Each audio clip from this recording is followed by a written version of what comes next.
Welcome to Lore Legends, a subset of lore episodes that explore the strange tales we whisper in the dark, even if they can't always be proven by the history books. So if you're ready, let's begin.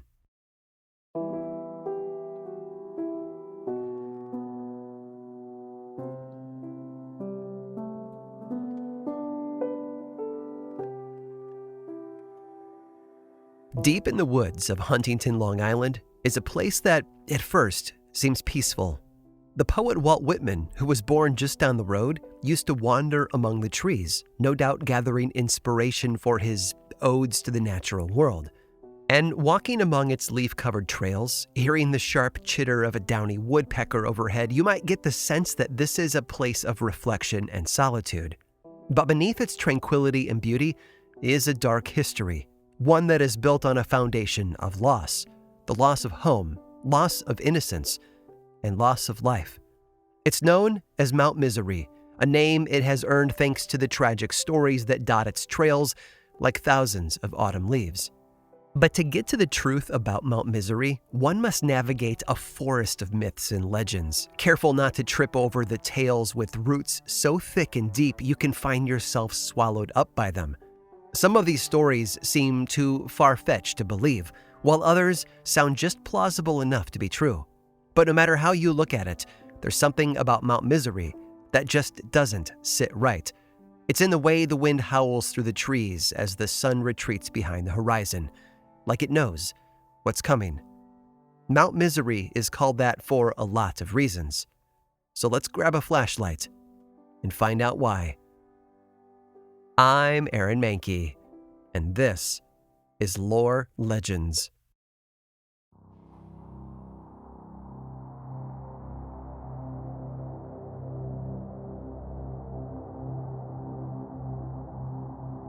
Despite its ambitious moniker, there is no specific peak actually known as Mount Misery in the area.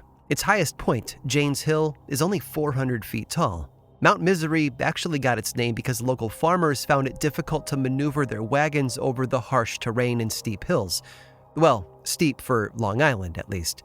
Although some claim that it was named Mount Misery after the first home built there burned to the ground. Several times, in fact. The area has been the subject of numerous tales, some taller than others, but each one adds something new to Mount Misery's reputation, making this molehill feel a lot more like a mountain that everyone thinks it is. Unsubstantiated rumors say that the local native tribes there consider the area cursed or taboo or the home of the mythical Thunderbird, although this seems to be a misunderstanding of native geography and myth by white residents. But most of the stories center, unsurprisingly, around death. Whispers wind through its wooded landscape, much like two of its thoroughfares, Mount Misery Road and Sweet Hollow Road. They're only a mile apart, but they never intersect. These roads have collected many of Mount Misery's legends along their bends and curves, scaring unsuspecting motorists, especially at night. That's the power of storytelling. It manifests in all kinds of fears and worries within us, even when logic tells us that there's nothing to be afraid of. For example, one legend claims that an old asylum used to exist in the narrow spot between Mount Misery Road and Sweet Hollow Road before it burned down. Since then, ghosts of former patients have been seen running from the ruins. Another version claims that it was a schoolhouse, not an asylum, and that the schoolmaster simply snapped one day, murdering his students one by one. The schoolhouse was then burned to the ground by grieving townspeople, and the teacher was hanged for his crimes. They buried his body where the schoolhouse used to be as a reminder of what happened. The only problem is that there is no intersection where the two roads meet, nor is there proof that a schoolhouse or asylum had ever existed on Mount Misery. Although there used to be a military hospital in nearby Deer Park that was closed down, possibly lending to the creation of these macabre myths. Still, lack of proof or geographical logic hasn't stopped people from coming to Mount Misery in search of the paranormal. A medium once claimed, "This land is under very hard spiritual pressures. It is dominated by wrong brothers, wrong spirits." Sprinkled among the dark fables are true stories of death and tragedy. There was a carbon monoxide suicide in 1946, followed by the discovery of a murdered girl who was dumped there in 1976. One person also took their own life with a shotgun on Mount Misery in 2000, and although none of those incidents appeared to be related to the supernatural, it's hard not to believe that the location had some kind of influence on them. Throughout the years, numerous reports have come out regarding strange sightings and happenings in the woods of Long Island. People have detected the odor of blood and burned flesh from out of nowhere. Invisible animals have been heard growling from among the trees. And in an even eerier turn of events, visitors have also noticed a sudden absence of all sound. And the legends extend beyond the woods as well. It's said that if you stop your car underneath a certain bridge on Sweet Hollow Road, a mysterious force will push your vehicle uphill. This force could be the spirit of a woman who died in a head-on collision there, or another woman who was struck and killed by a car while she was changing her tire on the side of the road. And because legends often have to take on many different flavors, a different version of the story claims that it's actually a group of spectral schoolchildren whose bus skidded off the bridge in icy conditions a long, long time ago. In fact, this bridge has become something of a landmark in and of itself. 2 teenage boys allegedly made a suicide pact and hanged themselves from it in the 1970s. It's believed that if you honk or flash your headlights 3 times as you approach the bridge, you'll see their bodies dangling from above. And no haunted road would be complete without legends of an eccentric stranger who lives alone in the surrounding woods. Someone not to be trifled with, lest you want to lose your head. Rumor has it that there's an old man on Mount Misery who wears a checkered shirt, carrying an axe and a basket with him wherever he goes. If you ask him what's inside the basket, he'll happily pull back the lid and let you peer inside, at the pile of severed heads he collects. He purportedly lives in a little cabin somewhere in the area all by himself. Well, him and his collection of heads. Many of these stories and legends, it turns out, were first reported in 1969 by a Long Island radio host named Jay Perro. She had described Mount Misery as one of the highest and seemingly foreboding promontories on the island, with a history of murder, secret Indian rites, Revolutionary War skirmishes, hangings, and destruction. Perro's name might be familiar to both cryptid fans and avid readers alike. She appeared in John Keel's popular 1975 book, The Mothman Prophecies. He called Perro a dark-haired, dark-eyed young lady with a soft, haunting voice. Which sounds like the perfect person to tell these kinds of stories, perhaps in the middle of the woods, on a clear, moonlit night.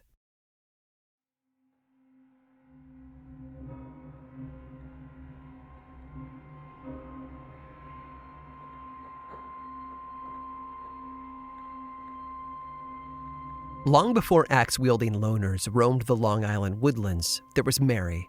Mary lived during the American Revolution, and her grave is said to reside on or around Mount Misery. Some say it's in the small Melville Cemetery off of Sweet Hollow Road, while others claim it's deep in the woods, near the ruins of an abandoned house alleged to have belonged to her once upon a time. Mary's grave has been described as minimal in appearance, with only her name and birth date etched in the stone. There's no date of death, and if you do stumble across it and shine your flashlight on it, they say Mary's face may appear. Others who have visited her grave have found that their cars no longer start, and photographs of the stone come out blank when they've been developed. One legend claims that if you relieve yourself on her gravestone, you may witness a vision of a girl wearing a white dress on the way home, a startling sight that has caused car accidents before. And Mary is not known for being fond of kids. She's been said to kill any children who venture to her burial site at night. But why would anyone want to desecrate her grave? And what might have caused her animosity towards children? According to one story, it's because of the crime Mary was accused of when she was alive. Local legend claims that she murdered her husband and her 2 children in cold blood, presumably with a hatchet. The incident earned her the nickname Hatchet Mary, or Mary Hatchet, depending on how the story is told. After this horrible act, her home was consumed by the earth on which it stood, with only the chimney left behind. And now her soul can never rest in peace. Of course, as time passed, Mary's story has changed and evolved with each retelling. Some say she was actually a witch who would kidnap and kill the local children. She was then caught and burned at the stake by the townspeople. Her ashes were then buried in a potter's field.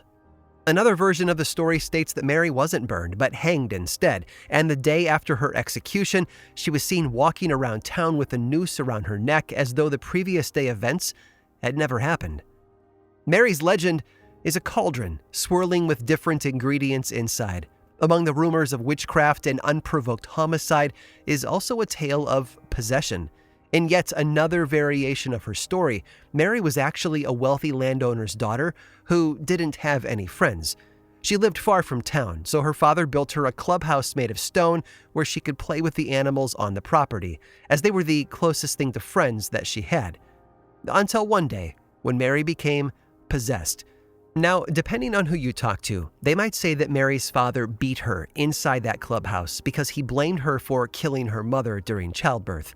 Regardless of how the story is told, though, one detail always comes through. Mary started mutilating her animal friends on the stone table in the clubhouse. When she had finished killing these defenseless creatures that had once trusted her, she picked up an axe and did the same thing to her father and her brother. Soon after, her father's associates grew concerned. They decided to trek over to the house to see what was going on. It was there that they came upon a gruesome sight. Mary, sleeping in a bed beside her father, both of them covered in blood, his cleaved flesh torn open by the blows of her axe. Mary was taken by the townspeople and hanged from a tree that still stands to this day, despite it having been dead for some time, and the branch from which she was hanged still bears the mark of the rope they used. As for the clubhouse, its ruins are said to be somewhere in Stony Brook, near where she is buried, and on her gravesite, a statue of an angel has been erected. Some people have observed it crying under the belief that it's really Mary shedding tears for all the other girls that she was unable to protect. Mary's life, whichever version of it you wish to believe, was one filled with horror and sadness. The poor woman never stood a chance of leading a happy, fulfilling life. And now, her spirit haunts Long Island, seeking a friend, seeking justice, and seeking closure.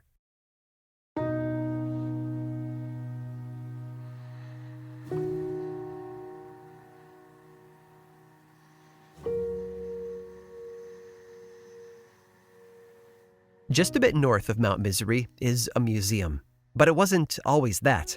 When it was first built in 1738, the modest white building stood as a home, with 2 rooms on each floor and a chimney in the center. It's known as Raynham Hall, and it sits on Main Street in the town of Oyster Bay. The home was purchased in 1740 by Samuel Townsend, who began adding rooms to accommodate his large family. After all, he and his wife had 8 children to house, and about 20 enslaved people on the property as well. Back then, it was simply called the Homestead, and historians believe that it had been a major hotbed of revolutionary activity in the years leading up to the war. Although despite much of the Northeast's hatred of Great Britain, Oyster Bay was aligned with the British cause. But not the Townsends. They even struck out after the British won the Battle of Long Island in 1776, taking over the area as the war waged on. For 6 months in 1778 and 1779, British soldiers commandeered the Townsends' home, forcing the family to keep them fed and housed despite their support for independence. But one Townsend used the situation to his advantage. Samuel's son, Robert, joined George Washington's Culper spy ring in 1779, unbeknownst to the rest of the family. He would report back to General Washington on what the British were up to, thanks to his unique connections. But of all the Townsends, it was Samuel's daughter Sarah, or Sally as she was known, whose life would truly be changed by the British occupation. She was only 19 years old when enemy soldiers took over her home. And yet, despite their political differences, one of those soldiers, 30-something Lieutenant Colonel John Graves Simcoe, fell in love with her. On February 14th of 1779, Simcoe gave her a poem that teemed with emotion and ardor for the young woman. He poured his heart into his words, holding nothing back. They didn't know it at the time, but John's letter would become the first documented Valentine ever exchanged in the United States. It explored one person's difficulty in navigating the feelings they had developed towards someone else who was meant to be their enemy. And although we don't know if Sarah gave him a card of her own or shared even a fraction of the love that he had for her, she did keep his poem for the rest of her life. It was discovered among her personal effects after her death at the age of 82. Sarah never married. She spent her life at Raynham Hall. John, on the other hand, was eventually deployed to Canada, where he met and married another young woman. And he didn't just begin the act of exchanging Valentines in America. He also founded the city of Toronto. Today, it's believed that Sarah's spirit continues to haunt Raynham Hall, which has since been turned into a museum. Some speculate that she really did love Lieutenant Colonel John Simcoe, but for whatever reason could not be with him, and so she remains at the site where she first met her lost love. Her presence is often felt in her old bedroom on the second floor, which is always unusually cold. She's also been sensed in the children's room because she never became a mother. Downstairs, in the dining room, is a female mannequin that has been known to move on its own. And those who have tried taking photographs inside the house have discovered orbs of light all over the final images. But Sarah isn't the only ghost who has made a permanent home at Raynham Hall. At night, when everyone else is in bed and the house is still, the nursery will suddenly become bathed in light from an overhead bulb. A young boy, perhaps a child who died of an illness decades or centuries ago, has turned it back on because of his fear of the dark. Visitors have also smelled apple pies baking in the kitchen while nobody is there, as though some long-gone person was still doing their job. New hires at the museum often smell the phantom pies when they start and are simply told that one of the Townsends is welcoming them onto staff. Of course, Raynham Hall also had a number of enslaved people living on the property while the Townsends lived there. Their spirits have been seen and felt throughout the museum by staff and visitors alike. Ghost sightings are a common occurrence at the museum. In 1999, one guest was walking past a staircase when they heard footsteps and rustling petticoats nearby. They looked around for the sound of the commotion, only to see part of a female's figure wearing a Victorian dress just standing there. It glided by, past the guest, and off toward the rear of the house. Nobody knows who she was. Others have witnessed British soldiers drifting throughout the grounds, one of whom is presumed to be the spirit of Major John Andre. It seems that Andre had been staying at the house along with the Townsend family. Allegedly, while he was conspiring to deliver West Point to the British along with Benedict Arnold, Sarah Townsend overheard his plans. As the story goes, she got word of the plot over to General Washington's headquarters, although newer research pours water on that story. This message, and several others, may have actually been delivered by a 17-year-old enslaved woman named Liz, who was also a member of the Culper spy ring.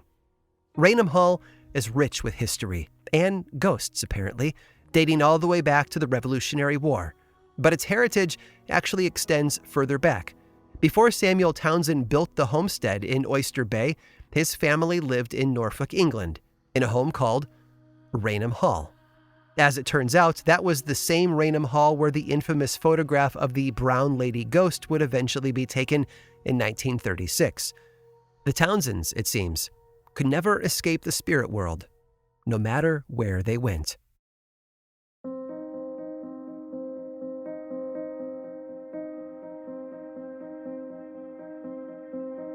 Axe murderers and witches aren't the only things roaming the woods of Mount Misery. Police officers also patrol the area, looking to either ward off thrill-seeking ghost hunters or to protect the public from untold evils lurking among the trees. It really depends on who you talk to. And of course, some conspiracy-minded locals also think that the cops are there to guard a secret government facility tucked away in the depths of the hillside. But according to legend, if you see swirling lights in your rearview mirror on Sweet Hollow Road, you might get more than just a ticket. The story begins when a police officer signals an innocent driver to pull over on the side of the road. As the driver gathers their credentials, the officer questions them, then lets them leave. No ticket, no hassle. Relieved, the driver checks his mirror as the officer walks away, only to see that the back of that officer's head has a massive hole in it, presumably inflicted by a shotgun blast. Those who have witnessed this gruesome sight have allegedly seen the ghost of a police officer who was killed long ago on Sweet Hollow Road. And the lack of evidence or police records proving this ever actually happened doesn't change people's opinions. After all, they saw what they saw, and what they saw was the haunted ghost of a police officer, hunting endlessly for his killer.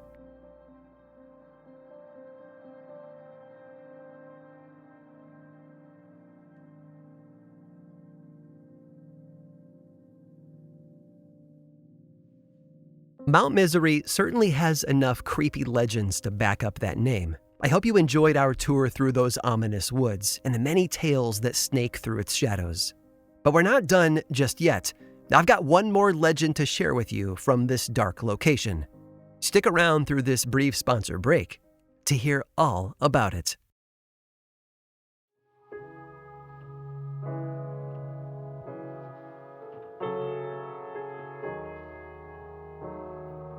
Long Island may have its fair share of ghostly residents, but they don't always confine themselves to the island proper.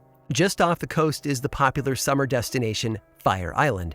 Fire Island has long been a vacation spot when the weather heats up each year. In fact, the island boasts few permanent residents, and even fewer of them are living. In 1826, the Fire Island gained its first lighthouse. The local preservation society described it as a 70-foot-high, cream-colored octagonal pyramid made of Connecticut River blue split stone. And that sounds pretty tall, but it became clear after it was completed that it wasn't going to be enough to effectively guide ships in the night. On July 19th of 1850, a gale lashed the coastline, sending an Italian ship called the Elizabeth crashing into a sandbar. Everyone survived the collision, but no one on shore made any attempt to rescue the people on board. As a result, the waves eventually split the ship apart. Many crew and passengers died, including the writer Margaret Fuller, her husband, and their 2-year-old son. Her body, sadly, was never recovered from the wreckage. Henry David Thoreau traveled to Fire Island in an attempt to locate her remains, as well as an unpublished manuscript on the political situation in Italy that she had been carrying. Neither, it seems, were found. As for the lighthouse, it was eventually removed, except for the ring of bricks along the bottom. 7 years later, Congress approved $40,000 in funds to have a new tower built, one that would incorporate the remnants of the original lighthouse and be more than twice as tall. Construction soon began, and the lighthouse keeper, Benjamin Smith, moved into a nearby shack on the dunes along with his wife and daughter. But Smith was distraught. He complained to administrators that the shack wouldn't be enough to keep his family warm during the harsh island winters. And yet, nobody listened. Smith's daughter had already been suffering from a serious lung condition. He knew what was at stake if his concerns were not taken seriously. And just as he'd expected, the drafty shack led to the poor girl getting sick. He sent for a doctor. It's been said that Smith would climb to the top of the lighthouse each day and watch in vain for the doctor's boat to come into view. It was 3 days before someone arrived, by which time Smith's daughter had already died. The grief that followed drove the lighthouse keeper and his wife apart. She left for the mainland to bury their daughter and never returned. Smith, on the other hand, couldn't deal with the loss of both his little girl and her mother. Legend states that he hanged himself right there in the lighthouse. The new lighthouse began working on November 1st of 1858, and it ran continuously for a number of years. It was briefly decommissioned during the 20th century, but once again became operational in 1986. Those who visit Fire Island Lighthouse won't just get a clear view of the Atlantic Ocean, stretching for miles to the horizon. They'll also meet the man who kept things running. Those who have spent time there have reported hearing footsteps race up the stairs, much like Benjamin Smith would do as he waited for the doctor's ship to appear. Often, those footsteps are followed by moaning from the top of the lighthouse. Some say it's the sounds of the keeper shouting for help, while others claim they are the mournful wails of a father who has just lost his child. And every once in a while, Smith himself makes an appearance on his perch, watching and waiting for help that sadly never arrives.